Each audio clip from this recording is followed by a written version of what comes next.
masa ketika kerajaan Banjar masih berjaya, di tengah hutan rimba Kalimantan yang lebat dan penuh misteri, hiduplah seorang gadis bernama Maharati.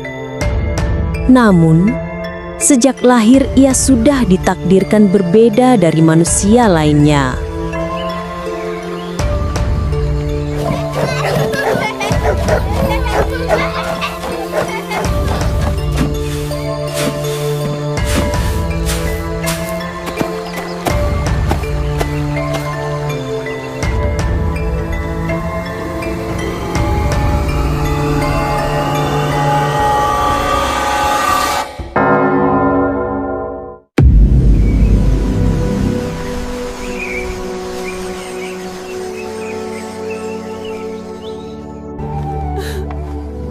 Kenapa, Raden? Kenapa anak kita seperti ini? Mungkin ini ujian dari langit. Aku tak akan biarkan orang mengoloknya.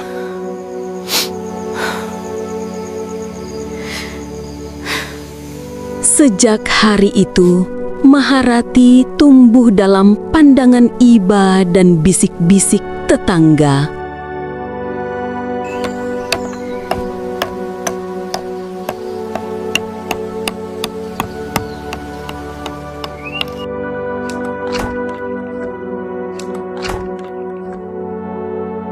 Tenanglah anakku, ayah akan buatkan hidung untukmu dari kayu terbaik di tanah Banjar.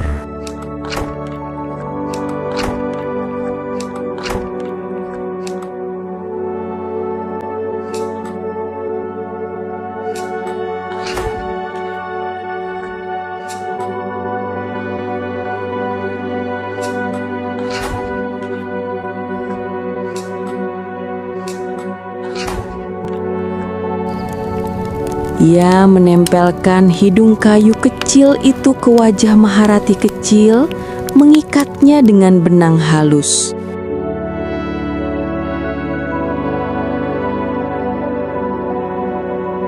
Cantik kan, Nak? Kau tetap gadis ibu, apapun kata orang. Terima kasih, Ibu.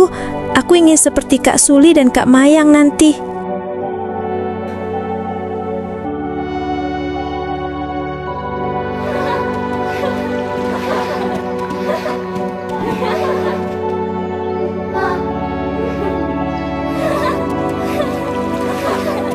Maharati tumbuh dengan hati yang lembut, namun dunia tak pernah benar-benar menerima keberadaannya.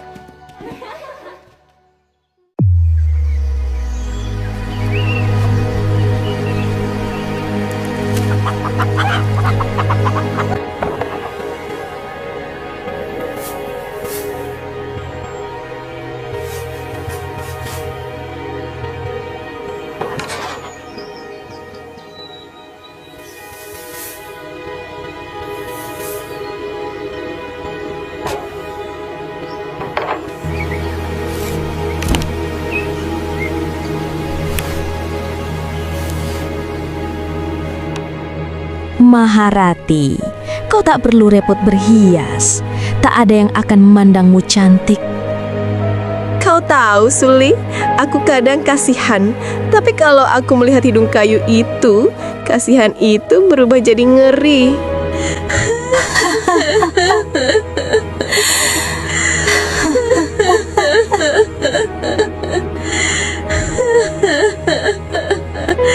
Suli, Mayang, jangan bicara begitu pada adikmu. Ibu selalu membelanya, seolah dia lebih berharga dari kami.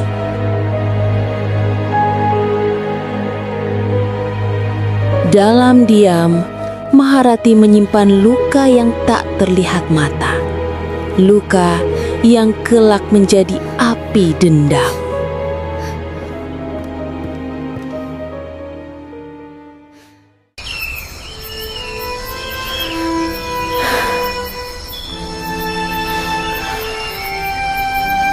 Ya Tuhan, jika aku harus lahir berbeda, Tolong beri aku alasan untuk tetap kuat. Aku tidak ingin membenci siapapun.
Itu dia, si hidung kayu.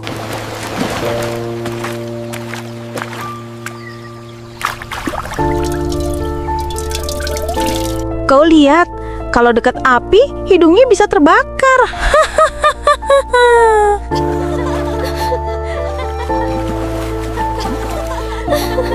Dari ejekan kecil, tumbuhlah luka.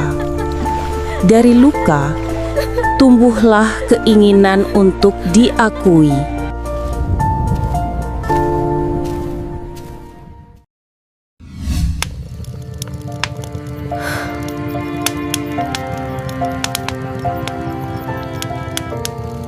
Jangan hiraukan mereka, Maharati. Kecantikan bukan dari wajah, tapi dari hati.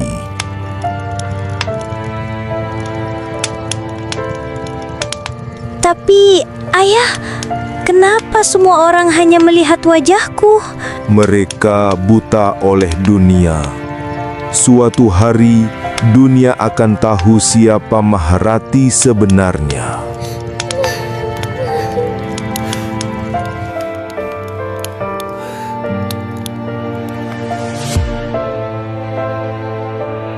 Dan dari seorang gadis yang ingin diterima, lahirlah jiwa yang akan menolak seluruh dunia.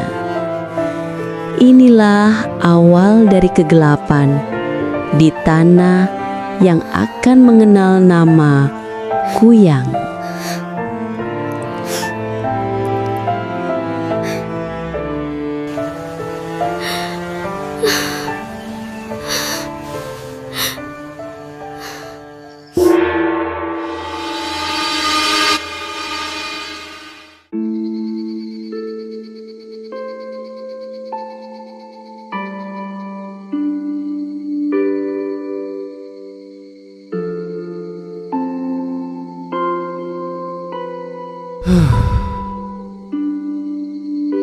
Maharati, kau sudah cukup dewasa. Ayah rasa kau boleh keluar rumah, tapi tetap berhati-hati. Terima kasih, Ayah. Aku hanya ingin melihat dunia luar. Jangan terlalu lama, Nak. Orang di luar sana tidak sebaik yang kau kira. Aku tahu, Ibu, tapi aku akan berhati-hati.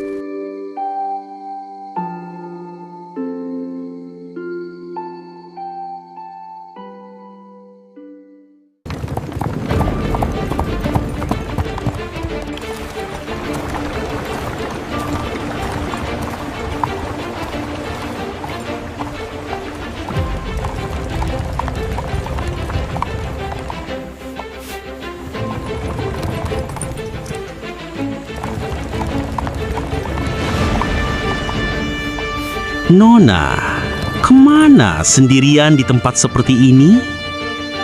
Aku hanya ingin melihat pasar. Kami bisa mengantarmu. Kebetulan kami juga menuju ke sana. Hati polos Maharati mengira 3 orang asing itu teman. Ia tak tahu perjalanan itu akan mengubah segalanya.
Astaga, hidungnya terbuat dari kayu ulin.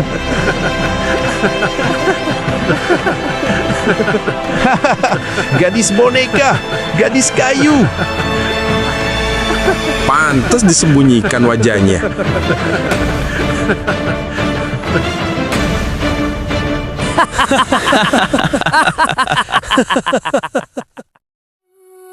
Mengapa? Mengapa kalian kejam padaku? Tawa itu menjadi duri dalam hati Maharati. Duri yang perlahan menumbuhkan dendam.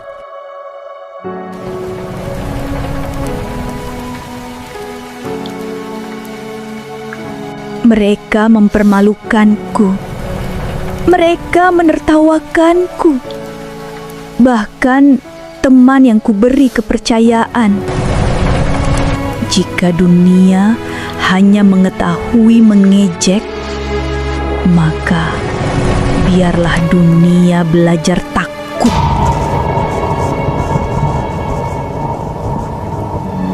Balaslah Maharati, balas agar hatimu tenang. Dan untuk pertama kalinya, kegelapan mulai berbisik di telinganya.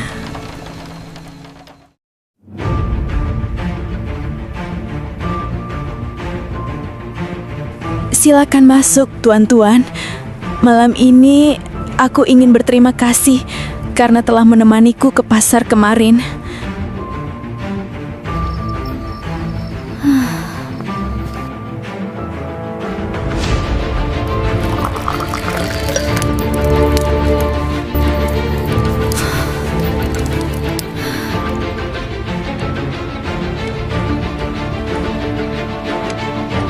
Ah, jadi kau tidak marah. Kami hanya bercanda. Tentu saja tidak. Duduklah, makanlah.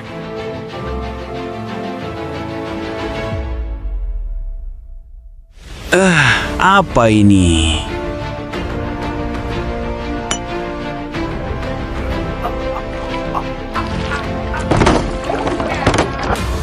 Sekarang giliran kalian tertawa di dunia lain.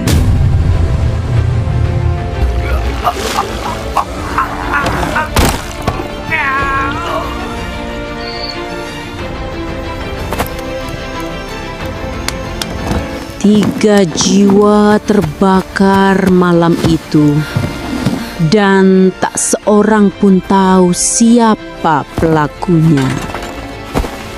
Tapi sejak malam itu, angin di desa Wari membawa bau besi dan kayu terbakar.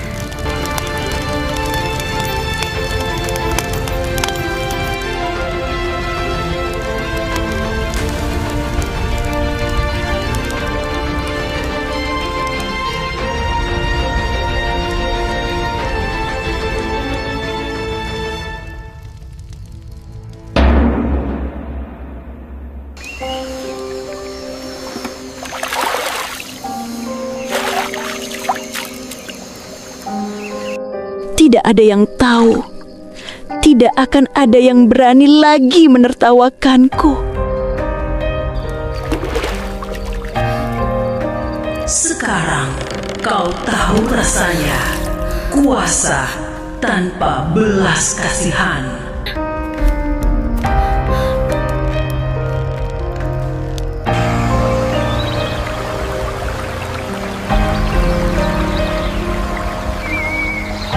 Dari darah yang ia tumpahkan, kegelapan mulai tumbuh di hatinya. Dan bumi Kalimantan mencatat namanya, bukan sebagai gadis malang, tapi sebagai perempuan yang telah membuka gerbang kutukan.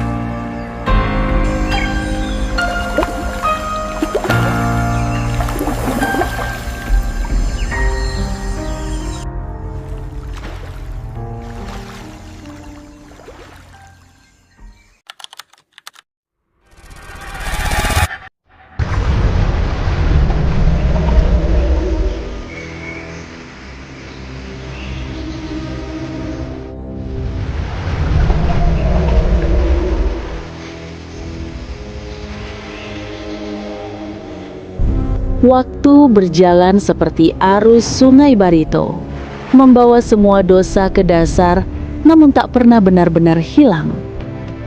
Maharati kini hidup sendirian setelah kedua orang tuanya tiada. Ia hidup dalam diam, menutupi masa lalunya dengan senyum tenang.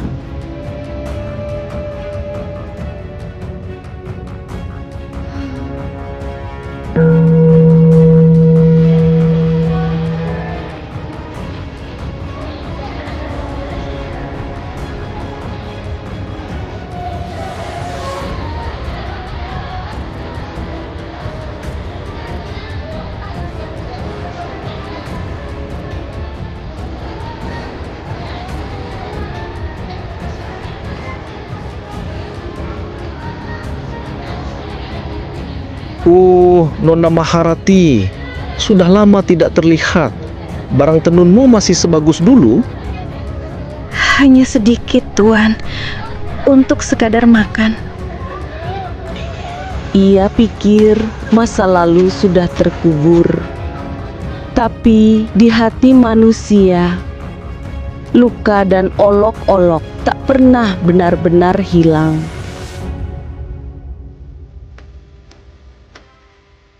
Nenek, kau lapar? Aku hanya haus, Nak. Tapi orang-orang di pasar tak mau menatapku.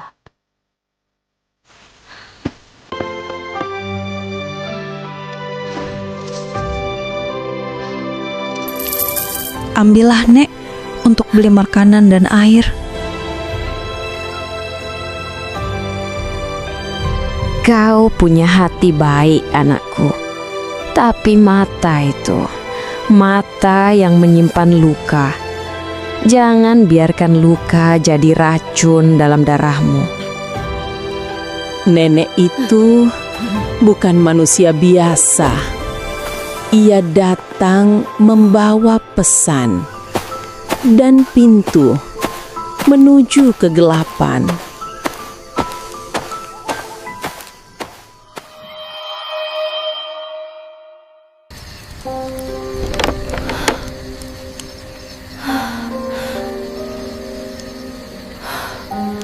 Semakin aku tua, semakin mereka memalingkan wajah.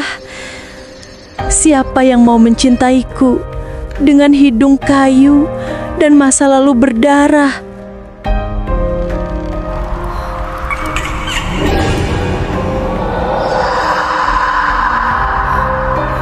Kau ingin dicintai, ingin cantik dan kekal seperti rembulan?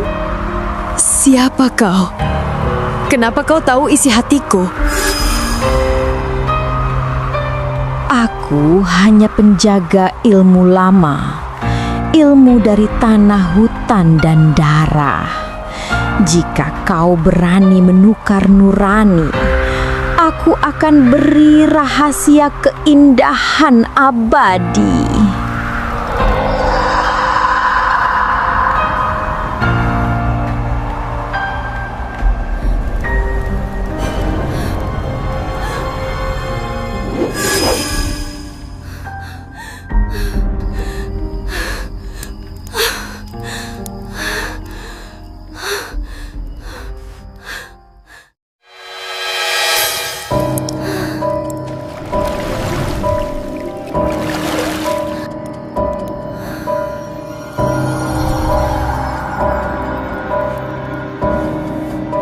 Cantik, bukan? Hanya satu syarat. Minumlah darah seorang wanita yang sedang mengandung. Darahnya membawa kehidupan dan keindahan akan jadi milikmu. Darah wanita hamil itu kejam. Kejam adalah dunia yang memperlakukanmu seperti boneka kayu. Dunia sudah menumpahkan darah hatimu. Kini saatnya kau menagih kembali.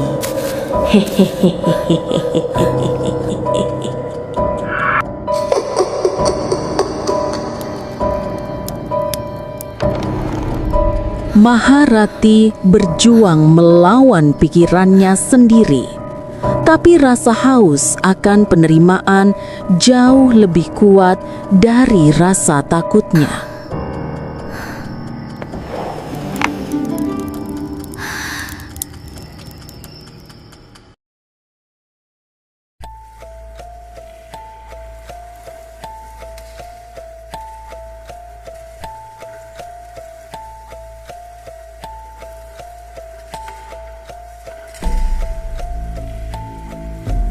Di malam penuh cahaya, dosa pertama manusia abadi akan tercipta.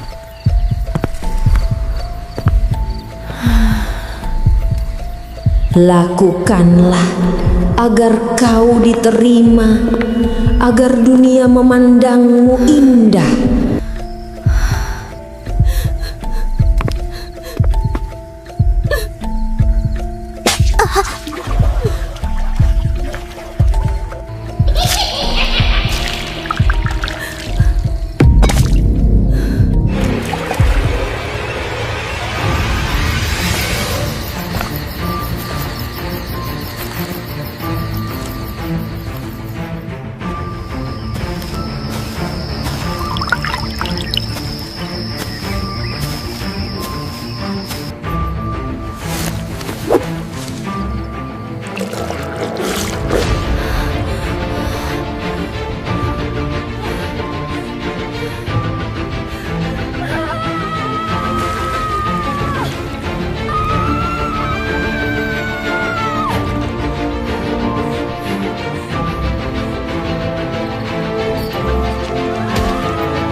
Dan malam itu, Maharati tidak lagi manusia.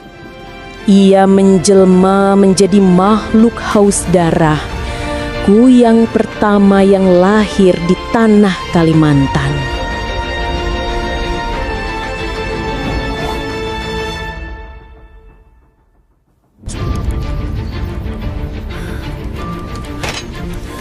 Tolong, ada yang membunuh bidan. Lehernya hilang. Ini bukan manusia. Ini ulah makhluk halus.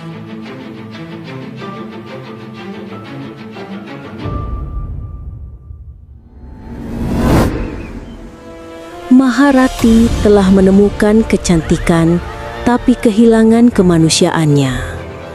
Sejak malam itu, setiap bulan purnama, ia menebar teror, mencari darah ibu hamil untuk menahan penuaan.